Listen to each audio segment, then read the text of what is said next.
Olá artista, olá agente cultural, meu nome é Lígia Franco, sou agente territorial de cultura e esse aqui é mais um vídeo do Plano de Ação ECOAR. No vídeo de hoje a gente vai continuar falando um pouquinho mais sobre a história das políticas públicas e da gestão cultural no Brasil. No último vídeo falamos sobre a atuação de Mário de Andrade no Departamento de Cultura da cidade de São Paulo e sobre como ele desenvolveu políticas culturais voltadas para o setor público e não apenas para as elites.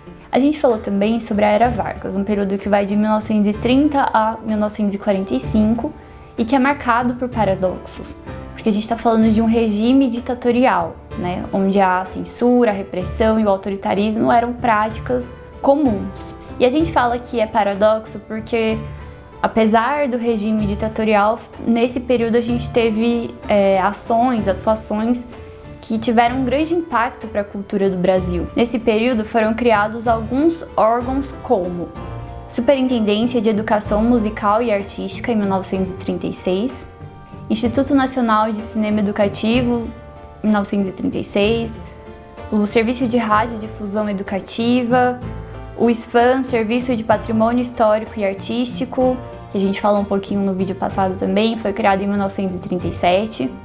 O Serviço Nacional do Teatro, Instituto Nacional do Livro e o Conselho Nacional de Cultura em 1938.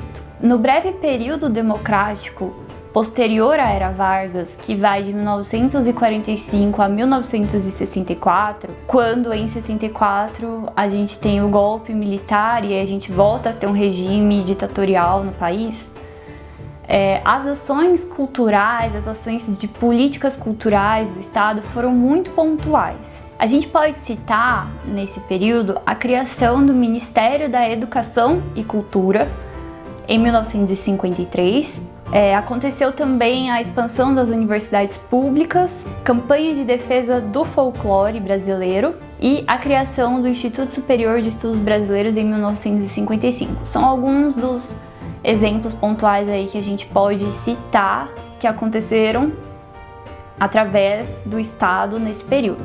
Já no âmbito da sociedade brasileira, as expressões e manifestações culturais floresceram em diversas áreas: literatura, teatro, cinema, dança, música, arquitetura, artes visuais, fotografia, cultura popular.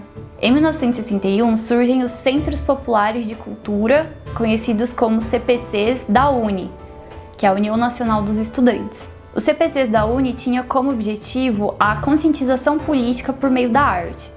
Existem muitas críticas também que podem ser feitas aos CPCs da UNE, mas a gente não pode negar que foi um momento de grande expressão, né, de atuação da sociedade. Outra ação notável promovida pela população foram os movimentos de cultura popular. Eles aconteceram inicialmente em Recife e depois se espalharam pelo estado de Pernambuco.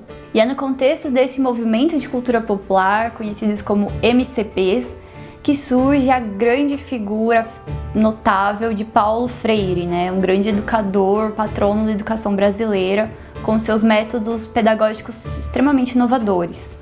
Tanto os CPCs da UNE quanto o movimento de cultura popular foram interrompidos a partir de 1964 devido ao golpe da ditadura militar. Durante a ditadura militar, que vai de 1964 a 1985, mais uma vez o Estado retoma, de forma autoritária, a atuação no campo das políticas culturais. Os governos militares estimulam que a cultura seja cada vez mais mediatizada e industrializada. É nesse contexto que surgem empresas de telecomunicações como a Telebrás e a Embratel. A partir de 1974, com o processo de abertura do regime militar, que culmina no fim do regime em 1985, alguns investimentos na área cultural passam a acontecer. Em 1975, a gente tem a criação do Plano Nacional de Cultura, a Fundação Nacional das Artes, a Funarte, o Centro Nacional de Referência Cultural. Em 1976, a gente tem a criação do Conselho Nacional do Cinema, da Radiobras e da Fundação Pró-Memória. É importante citar também que muitos desses órgãos foram criados dentro de um contexto em que estavam ocorrendo encontros para falar sobre políticas culturais promovidos pela Unesco, a partir ali dos anos de 1970 e que influenciaram fortemente a América Latina e o Brasil. Com o fim da ditadura, em 1985, foi criado o Ministério da Cultura pelo então presidente civil José Sarney.